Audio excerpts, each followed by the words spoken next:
Good evening friends. मैं doctor Mahendra Bidkar. आपने इसके पहले मेरा अग्निहोत्र का वीडियो देखा ही होगा। आज मैं कुछ अलग टॉपिक पे आपसे बात करना चाहता हूँ और वो टॉपिक है power of mind.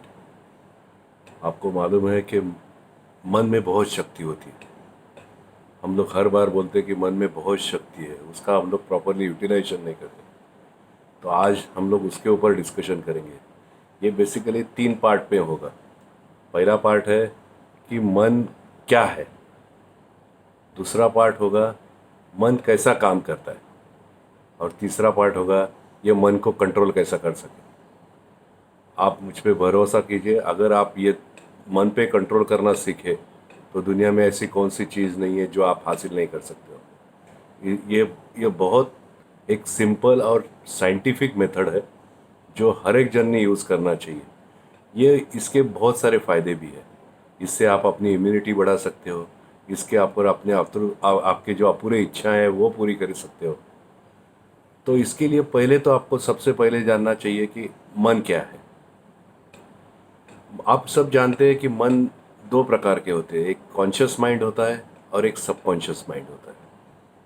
Conscious mind यानी जो हम लोग विलिंगली जो हम लोग क्रिया करते हैं, यानी जो वॉलंटरी एक्शंस बोलते हैं जिसको, वो जो क्रिया है वो सब कॉन्शियस माइंड करता है। मैं जो अभी आपसे बात कर रहा हूँ ये कॉन्शियस माइंड है। ये अभी मैं कॉन्शियस माइंड से आपसे बात कर रहा हूँ।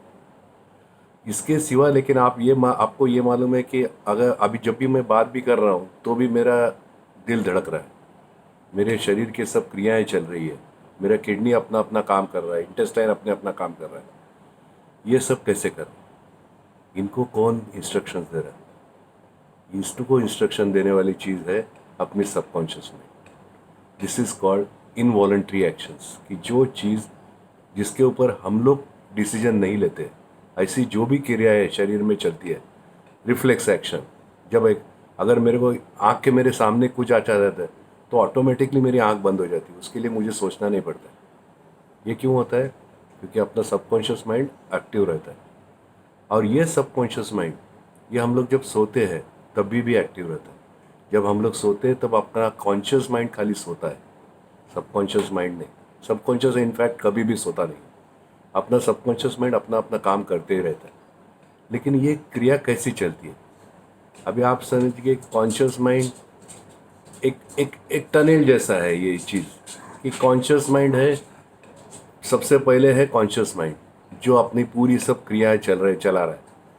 जो हम लोग सोच रहे हो उसको कनेक्टेड सबकॉन्शियस माइंड रहता है। सबकॉन्शियस माइंड और कॉन्शियस माइंड में एक थिन पर्दा रहता है, उनमें इंटरेक्शन होती है लेकिन बहुत स्लो होती है।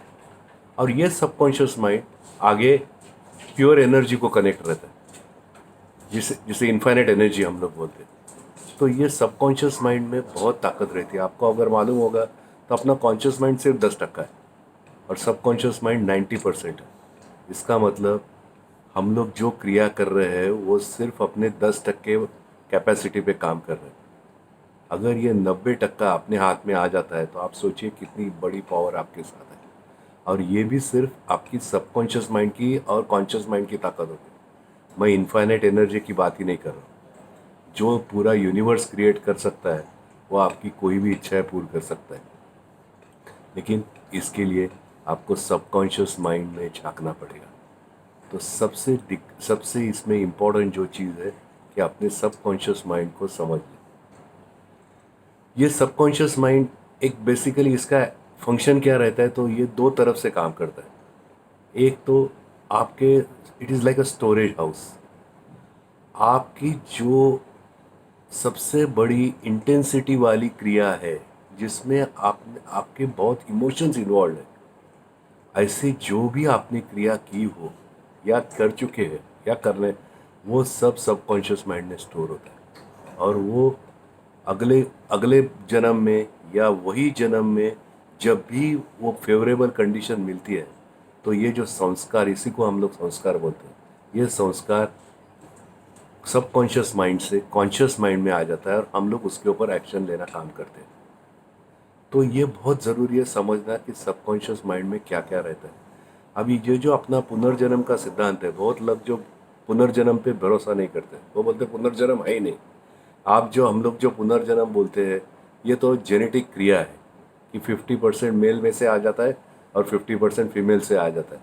तो ये एक साइंटिफिकली जेनेटिक प्रोसेस है कि जिसके वजह से आगे प्रोजेनी बढ़ती रहती है और वही वही उसके बिहेवियर वो आगे आगे ट्रांसमिट हो जाता है। तो इसमें कोई पुनर्जन्म है नहीं। लेकिन आप एक समझ लो, हम लोग साइंस इतना ही बोलता है कि 50% मेल से आता है और 50% फीमेल से आता है। ये जो 50% आता है, ये कौन सा 50% आएगा, ये कौन डिसाइड करता है? मेरे माइंड में से, मेरे डीएनए आरएनए में जो लाखों करोड़ों जीन्स है, उसमें से कौन से 50% आगे फॉरवर्ड करेंगे, ये कौन डिसाइड करता है? इसका साइंस के पास कोई आंसर नहीं है। ये जो डिसीजन होता है वो संस्कार होता है, और वही पुनर्जन्म का सिद्धांत है। यही हम लोग गीता में, भगवान कृष्ण भी यही बोलते हैं कि जब तुम कर्म कर रहे हो और तुम्हारी मृत्यु हो जाती है, तो जो संचित है उसका क्या होता है? यह अर्जुन पूछता है भगवान कृष्ण को। भगवान कृष्ण यही जवाब देते हैं कि वो वहीं, आपको अगले जन्म से जीरो से नहीं शुरू करना है, आप वहीं से शुरू करते हो। यही क्रिया है पुनर्जन्म की। इसका मतलब क्या है कि जो सबकॉन्शियस माइंड में आपने कैरी फॉरवर्ड संस्कार है, वही अगले जन्म में वो ये सबकॉन्शियस माइंड लेके जा रहा है। यानी आपकी जब मृत्यु होती है तो आपका कॉन्शियस माइंड आपके साथ नहीं आगे जाता है, आपका सबकॉन्शियस माइंड आगे चला जाता है। वो सबकॉन्शियस माइंड जो आपके संस्कार कैरी फॉरवर्ड कर रहा है। ये जो कैरी फॉरवर्ड है, अभी ये आप बोलोगे कि ये कौन सा 50% आप जो बोल रहे हो, ये कौन सा 50% आ रहा है आपका? ये उस आपके मृत्यु समय की लास्ट आपकी याद, जो आपका सबसे कॉन्सेंट्रेटेड एफर्ट्स है। अभी वो जो संस्कार है, वो संस्कार के लिए फेवरेबल जो जीन्स है वही फॉरवर्ड होते हैं। अगर आप आपके मरते वक्त आपकी कोई इच्छा रह गई हो, कोई वासना रह गई हो, अभी ये जो संस्कार सबकॉन्शियस माइंड में जाते हैं, ये प्योरली उसके इंटेंसिटी पे जाते हैं। क्योंकि आप ऐसे तो रोज लाखों विचार करते हो, लाखों क्रिया करते हो, ये हर चीज़ अगले जन्म में कैरी फॉरवर्ड नहीं होती है। जो चीज़ सबकॉन्शियस माइंड में चली जाती है वही होती है, बाकी का सब कॉन्शियस माइंड में रह जाता है। तो ये समझना बहुत ज़रूरी है कि ये सबकॉन्शियस माइंड में क्या क्या जाता है।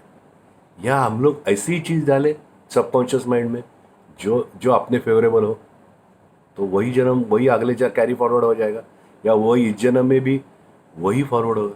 अभी ये जो क्रिया है इसके लिए सारी कायनात मदद करती है। अगर आपके सबकॉन्शियस माइंड में कोई संस्कार है, क्योंकि एक्शन है तो रिएक्शन है। आप एक समझ लो, एक्शन रिएक्शन का खेल तो चलते ही रहेगा। इस दुनिया में कोई ऐसा चीज़ नहीं है जो एक्शन रिएक्शन से बच सके। आप क्रिया कर रहे हो तो प्रतिक्रिया आएगी आएगी। तो ये प्रक्रिया, ये तो आप ऐसी क्रिया करो जिसकी आपको अच्छी प्रतिक्रिया मिलने की संभावना हो। ये इसका सिद्धांत है। सब धर्म, सब रिलीजन्स आपको यही समझाते हैं। अच्छे क्यों बनो, अच्छे क्यों रहो, क्योंकि ये फिर से बाउंस बैक होने वाला है। इस दुनिया में हर चीज़ सर्कुलर मोशन में चलती है। तो आप कोई भी एक्शन लो, वो घूम फिर के फिर से आपके पास आनी ही आनी है। आप अच्छी करो तो अच्छे आएंगे, बुरे आएंगे तो बुरे आएंगे, लेकिन दोनों में बंधन है। और अगर मनुष्य का पहले एम क्या है, हम लोग जो बोलते हैं कि मनुष्य का एम क्या है, तो वो तमसो माँ ज्योतिर्गमय, अंधार से प्रकाश तक। इसका मतलब क्या? आप पूर्णत्व से निकले हुए हैं। पूर्णत्व यानी प्योर एनर्जी। आप उसको भगवान बोलो, अल्लाह बोलो, जीसस बोलो, जो भी बोलो, वो प्योर एनर्जी जो है, वो प्योर एनर्जी से हम लोग निकले हुए हैं। दैट इज कॉल्ड पूर्णत्व। पूर्णत्व से पूर्णत्व की तरफ, यानी हम लोग प्योर एनर्जी से निकलेंगे, हम लोग नीचे जाएंगे, अवनीत होंगे, फिर से ऊपर आएंगे, फिर से प्योर एनर्जी में मिल जाएंगे। ये क्रिया चलती रहेगी। तो ये जब होना है, आपको प्योर एनर्जी में जाना है, तो आपको पूर्णत्व की तरफ जाना है। पूर्णत्व को जाने के लिए आपको वो हिसाब से आपकी क्रियाएं होती रहेंगी। तो इसके लिए फेवरेबल कंडीशन आती है। अगर आपके मन में बदले की भावना है, वो स्ट्रांग भावना लेके आप मर रहे हो, अगले जन्म में वो बदले की भावना का संस्कार आपके अगले जन्म में आएगा ही आएगा। और उसके साथ सबकॉन्शियस माइंड वो संस्कार फुलफिल करने के लिए और एनर्जी प्रोवाइड करेगा। अगले जन्म में आप उसका प्रति जो आप क्रिया है उसकी प्रतिक्रिया लोगे ही लोगे, भले वो आपने किया हो या आपके साथ किसी ने किया हो, भुगतना तो है ही, उसको भी और आपको भी। ये है मन कैसा चलता है, मन क्या है। अगले इसमें हम लोग मन का कार्य कैसा चलता है इसके ऊपर चर्चा करेंगे। अगर आपको ये वीडियो पसंद आया तो ज़रूर सब्सक्राइब कीजिए। आपके कुछ सुझाव है तो ज़रूर सुनिए, कुछ क्वेश्चंस है तो ज़रूर पूछिए। हम लोग ये आगे बढ़ाएंगे, इससे सबका फ़ायदा है, अपने पूरे समाज का फ़ायदा है। और सब लोग अगर उन्नत होते हैं तो देश उन्नत होता है, और देश उन्नत होता है तो पूरी दुनिया उन्नत होती है। और यही अपना मानव जाति का मेन एम है। तो ये ज़रूर करेंगे हम लोग। जय हिंद,